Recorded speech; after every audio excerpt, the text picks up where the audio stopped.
किसी को नहीं पता पुतिन की सोच क्या है, कोई नहीं जानता। लेकिन रण क्षेत्र में पुतिन किस पर भरोसा करते हैं, किसी को खबर नहीं। कल साइबेरिया दौरे पर रहे पुतिन अचानक ही जंगी हेलीकॉप्टर के कारखाने पहुंच गए और जंगी हेलीकॉप्टर की ताकत के बारे में जानकारी लेने लगे। यहाँ पुतिन ने सिमुलेटर का इस्तेमाल कर हेलीकॉप्टर उड़ाने में भी हाथ आजमाया।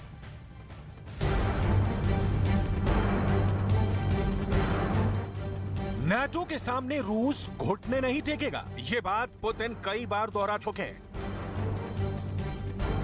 और यूक्रेन के आसमान में रूसी हथियारों की धमक हर पहर सुनाई देगी, ये दावा भी कर चुके हैं।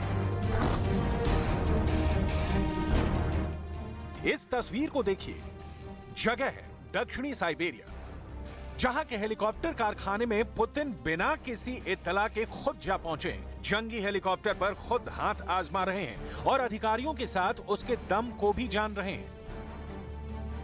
उआन ओडे कारखाना बोर्याथिया।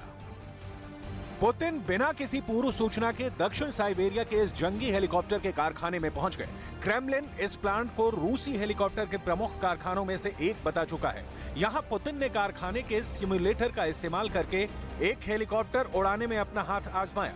वॉर रूम से निकलकर पुतिन के जंगी हेलीकॉप्टर के कारखाने में आने के कई बड़े संकेत हो सकते हैं।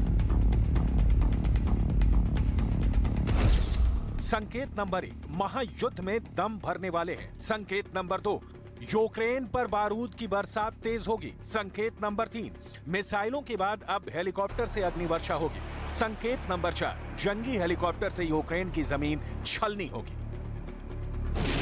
पुतिन कभी युद्ध विराम की बात करते हैं तो कभी युद्ध तेज करने का इशारा देते हैं।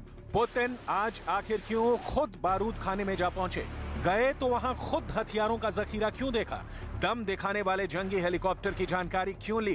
गोदाम में रखे हथियारों के बारे में क्यों जाना? बारूद की तादाद और नए हथियारों की जानकारी क्यों जुटाई? यहाँ पुतिन ने युद्ध नीति को समझाया और आगे की रणनीति को लेकर अधिकारियों के साथ चर्चा भी की। पुतिन जिस कारखाने में थे वो Mi-8 AMT, Mi-171, Mi-171A2 helicopter बनाने के मामले में हुनरमंद कहा जाता है। पुतिन का बारूद खाना। हेलीकॉप्टर कारखाने के दौरे पर रहे रूसी राष्ट्रपति व्लादिमीर पुतिन ने उन दावों को भी खारिज किया जिनमें कहा गया था कि नॉर्ड स्ट्रीम पाइपलाइन विस्फोटकों के लिए यूक्रेनियन जिम्मेदार थे। Уверен, что это полная чушь. Взрыв подобного рода, такой мощности, на такой глубине могут осуществить только специалисты. Причем поддержаны всей мощью государства, которое располагает определенным. हथियारों के गोदाम में पुतिन की ये कोई पहली तस्वीर नहीं है। इससे पहले भी पुतिन ने अपने बारूद खाने का निरीक्षण किया था और दुश्मनों के सामने आंख तर्राई थी।